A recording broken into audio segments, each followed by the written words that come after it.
नमस्कार। आज हम यूपीपीएससी 2025 की तैयारी पर एक नज़र डाल रहे हैं। तो ठीक है, सबसे पहले परीक्षा की संरचना को संक्षेप में समझ लेते हैं। यस। ये ज़रूरी है। हाँ, बिल्कुल ज़रूरी है। तो यूपीपीसीएस परीक्षा में आप देखें तो मोटे तौर पर 2 चरण हैं। पहला है प्रीलिम्स, प्रारंभिक परीक्षा। इसमें 2 पेपर होते हैं। 2 पेपर, हाँ। पेपर आए है सामान्य अध्ययन का, जनरल स्टडीज, जीएस जिसे कहते हैं। इसमें आपका इतिहास, राजनीति, भूगोल, अर्थव्यवस्था, पर्यावरण, विज्ञान, करंट अफेयर्स और हाँ, यूपी स्पेशल मतलब उत्तर प्रदेश से जुड़े तथ्य आते हैं। ठीक। और पेपर 2 है CSAT का, सिविल सर्विसेज एप्टीट्यूड टेस्ट। ये बस क्वालिफाइंग होता है। अच्छा, क्वालिफाइंग मतलब मार्क्स नहीं जुड़ते? नहीं, बस पास होना होता है।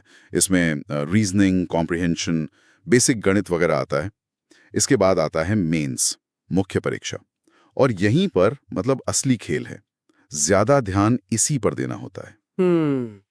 इसमें सामान्य हिंदी, निबंध और फिर 6 जीएस पेपर होते हैं। 6 जीएस पेपर्स। और GS 6 तो पूरे यूपी पर ही हैं। अच्छा, जीएस 5 और 6 सिर्फ यूपी के लिए? हाँ, यूपी का इतिहास, भूगोल, शासन, विकास, सब कुछ। तो जाहिर है फोकस मेंस पर ज्यादा रखना ही पड़ेगा। तो संरचना तो साफ है। प्रीलिम्स बस एक पड़ाव है, असली लड़ाई मेंस है। बिल्कुल। अब आते हैं उस स्मार्ट स्टडी के तरीके पर। गाइड कहती है PYQ फर्स्ट, पिछले 6-8 साल के प्रश्न पहले देखो। ये तो काफी लोग कहते हैं, इसमें नया क्या है? हाँ, कहते तो हैं, पर गाइड इसे सिर्फ सवाल देखने तक नहीं रखती।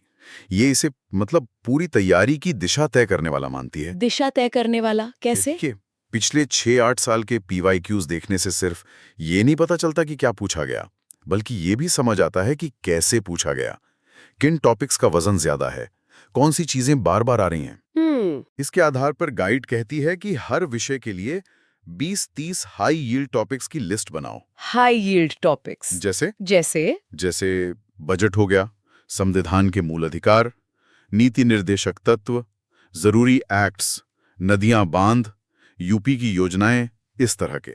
इससे तैयारी फोकस्ड रहती है, भटकते नहीं। अच्छा, तो PYQ से पैटर्न समझो, फिर सबसे जरूरी टॉपिक्स निकालो, ठीक है? और फिर उन टॉपिक्स के लिए शायद यही वो 1 पेज और नोट्स वाली बात आती है। सुनने में बड़ा अच्छा लगता है, एक टॉपिक 1 पेज। हाँ, बिल्कुल। यहीं ये रणनीति प्रैक्टिकल बनती है। गाइड का सुझाव है, हर हाई यील्ड टॉपिक के लिए बस 1 पेज का नोट बनाओ। 1 पेज में क्या क्या? उसमें उस टॉपिक की परिभाषा या मेन आइडिया, 3-4 सबसे जरूरी पॉइंट्स, कोई जरूरी तारीख या फैक्ट है तो वो, और शायद एक छोटा सा उदाहरण।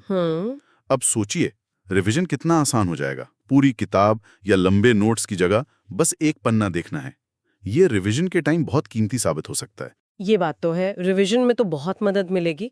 अच्छा, गाइड कुछ सीखने की तकनीकों का भी जिक्र कर दिया है, एक्टिव रिकॉल और स्पेस्ड रेपिटिशन। ये क्या चीज है? हाँ, ये साइंटिफिक लर्निंग टेक्निक्स हैं। एक्टिव रिकॉल का मतलब है जानकारी को दिमाग से खींचना, मतलब सिर्फ पढ़ना नहीं, किताब बंद करके खुद से पूछना, इस टॉपिक में क्या था, या फ्लैश कार्ड बना लिए। अच्छा। और स्पेस्ड रेपिटेशन का मतलब है सीखी हुई चीज को भूलने से ठीक पहले दोहराना। गाइड कहती है अपने नोट्स या फ्लैश कार्ड्स को 1-2 दिन में देखो, फिर 4-5 दिन में, फिर 10-12 दिन बाद। इससे याद रहता है? हाँ, इससे जानकारी लॉन्ग टर्म मेमोरी में जाती है। एंकी जैसे एप्स इसमें मदद करते हैं। एक और तकनीक है इंटरलीविंग, मतलब एक दिन में 2-3 अलग-अलग विषय पढ़ना। ओ, एक ही दिन में? हाँ, थोड़ा थोड़ा, पूरा दिन एक ही सब्जेक्ट पढ़ने के बजाय। इससे दिमाग एक्टिव रहता है, चीजें बेहतर याद रहती हैं। दिलचस्प है।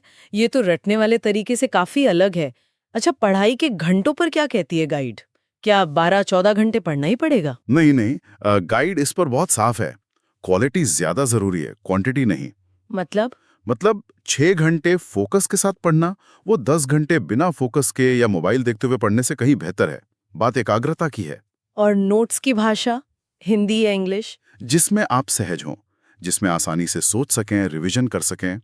हाँ, अगर मेंस हिंदी में देना है तो आंसर राइटिंग प्रैक्टिस तो हिंदी में ही करनी होगी। सही बात है। और टाइम मैनेजमेंट, सबकी स्थिति अलग है। कोई फुल टाइम तैयारी कर रहा, कोई जॉब के साथ। इसमें कुछ मदद मिलती है गाइड से? हाँ, इसमें काफी फ्लेक्सिबिलिटी है। 3 मुख्य विकल्प दिए हैं। एक तो फुल टाइम वाले, रोज लगभग 8 घंटे। फिर पार्ट टाइम जैसे कॉलेज स्टूडेंट्स, उनके लिए रोज 6 घंटे।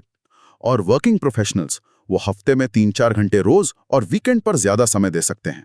अच्छा, सबके लिए कुछ ना कुछ है। हाँ, जैसे फुल टाइम का एक उदाहरण है।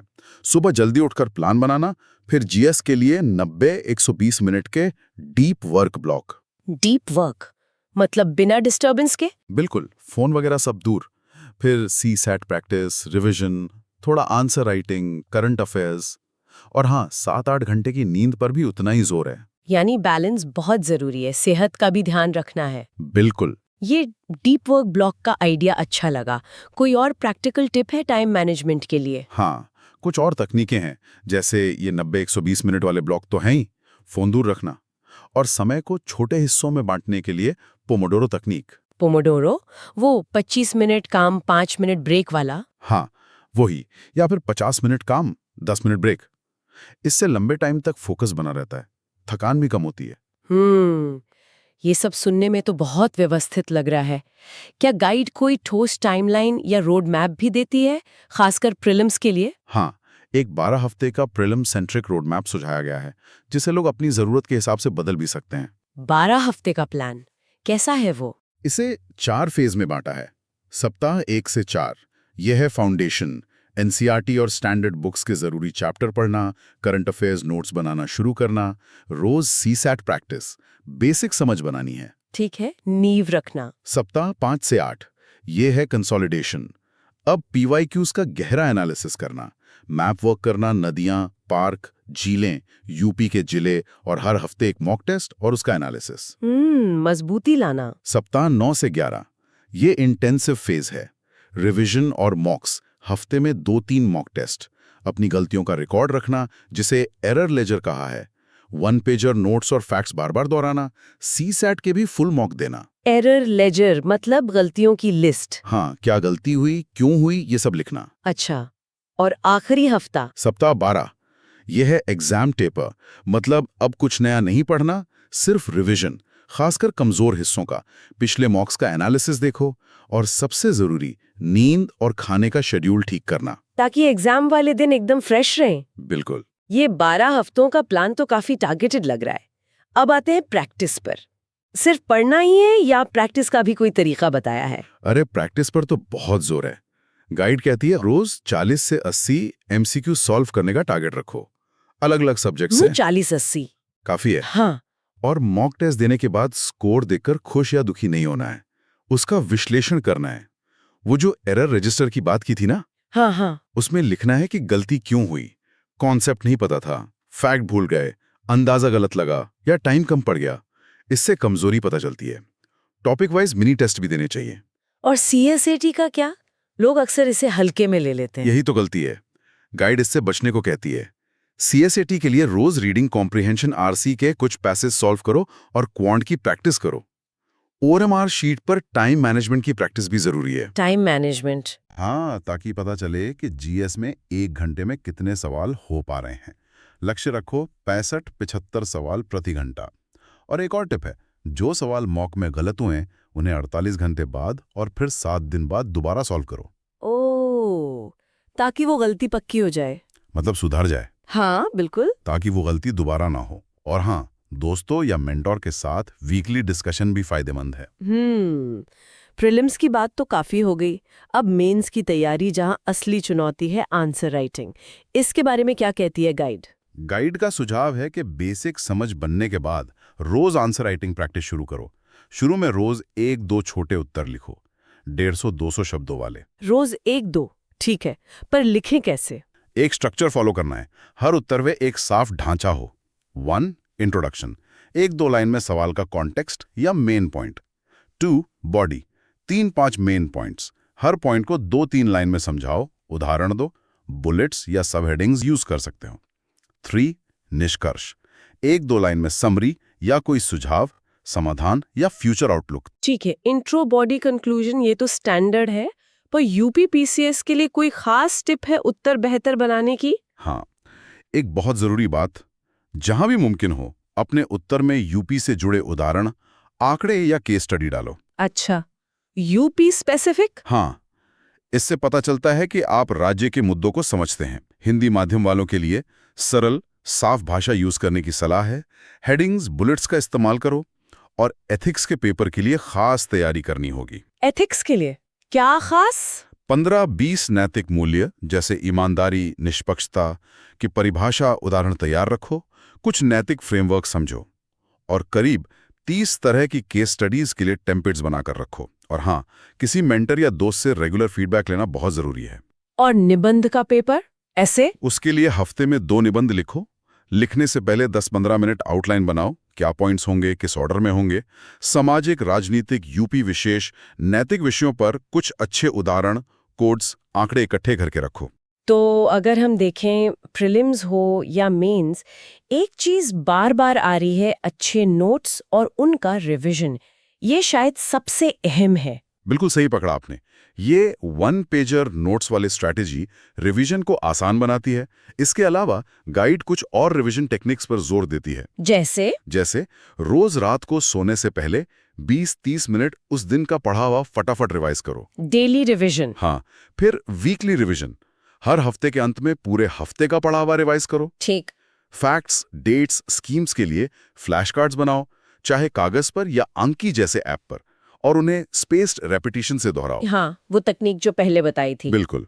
और जो मुश्किल या आपस में जुड़े हुए टॉपिक्स हैं, उनके लिए माइंड मैप्स बना सकते हो। Mind maps? हाँ, जैसे एक सेंट्रल आइडिया से शाखाएं निकालकर पॉइंट्स लिखना विजुअली याद रखने में मदद मिलती है।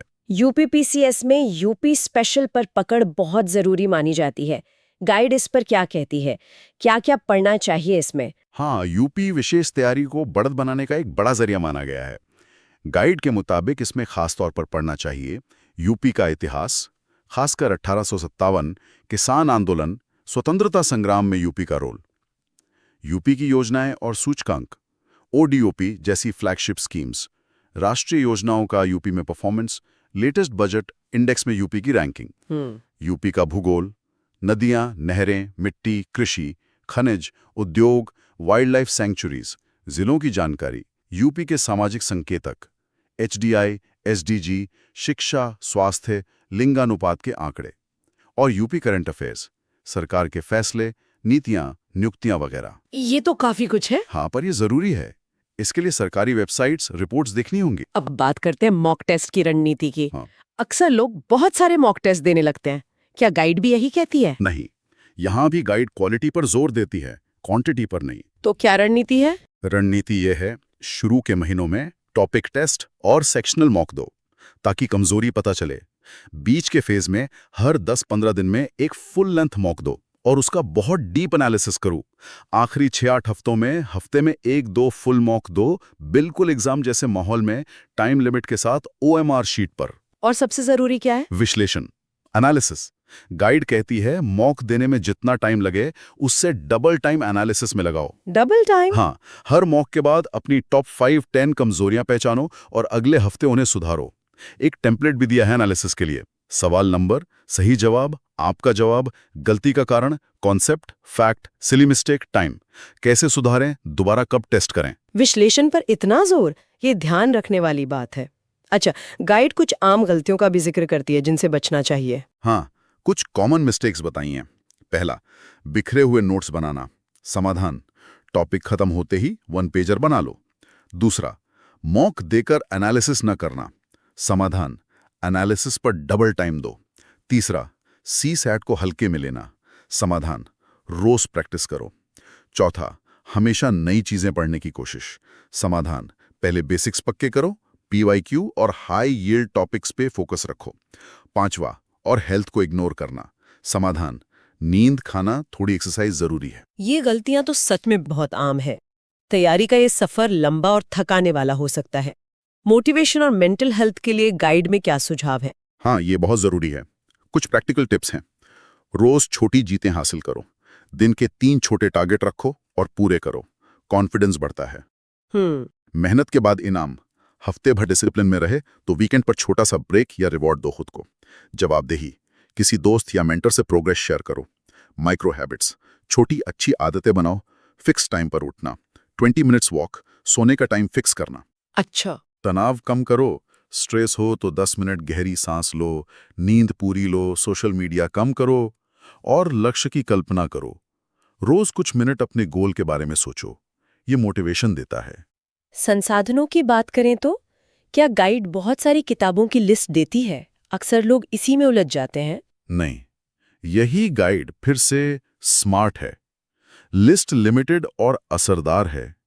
ढेर सारी किताबों के बजाय चुनिंदा भरोसेमंद सोर्स पर फोकस करने को कहा गया है। जैसे पॉलिटी के लिए लक्ष्मीकांत, चुनिंदा chapter plus NCERT, modern history के लिए एनसीईआरटी प्लस स्पेक्ट्रम चुनिंदा, भूगोल के लिए एनसीईआरटी 11-12 प्लस एटलस, इकोनॉमी के लिए NCERT basics plus current affairs, budget survey, पर्यावरण के लिए नोट्स प्लस करंट अफेयर्स, सीएसआर्ट के लिए पीवाईक्यूज और यूपी स्पेशल के लिए सरकारी वेबसाइट्स, रिपोर्ट्स या कोई अच्छी पब्लिकेशन। मतलब कम किताबें बार बार पढ़ना और नोट्स बनाना। बिल्कुल, जोर पूरी किताब रटने पर नहीं, सिलेबस और पीवाईक्यूज के हिसाब से जरूरी हिस्से पढ़कर नोट्स बनाने पर है। ठीक है। और क्या गाइड कोई तुरंत शुरू करने लायक एक्शन प्लान भी देती है? मान लीजिए कोई आज से ही शुरू करना चाहे। हाँ, एक 7 दिन का क्विक स्टार्ट प्लान भी दिया है। 7 दिन का? क्या है उसमें? दिन 1, अपना टाइम देखो और एक टाइम टेबल चुनो, फुल टाइम, पार्ट टाइम। एक रफ रूटीन बनाओ। दिन 2-3, पिछले 5-6 साल के प्रीलिम्स पीवाईक्यूज देखो, बस पैटर्न और टॉपिक्स देखो, कमजोर एरिया नोट करो। दिन 4-7, कोई एक सब्जेक्ट चुनो, जैसे हिस्ट्री, पॉलिटी, उसके 2-3 इंपॉर्टेंट टॉपिक्स के 1 पेजर नोट्स बनाने की कोशिश करो। रोज 20-30 एमसीक्यू और एक आरसी पैसेज सॉल्व करो। पहला रविवार 1 घंटे का छोटा सेल्फ टेस्ट लो और एरर रजिस्टर बनाना शुरू करो। गाइड ये भी कहती है कि ये बस शुरुआत है, जरूरत लगे तो डिटेल टाइम टेबल या मेंटरशिप के बारे में भी सोच सकते हैं। तो आज की इस पूरी चर्चा को अगर समेटें तो ये साफ है कि यूपीपीसीएस जैसी परीक्षा सिर्फ मेहनत नहीं मांगती। नहीं, बल्कि सही दिशा में स्मार्ट तरीके से की गई मेहनत मांगती है। समझना, प्राथमिकता देना, रोज एक्शन लेना और अपनी गलतियों से सीखना, ये सब शामिल है। हाँ, बिल्कुल। और ये गाइड जिस तरह से स्मार्ट स्टडी तकनीकों पर जोर दे रही है, active recall, spaced repetition, interleaving, वो सोचने पर मजबूर करता है ना? हाँ, किस तरह?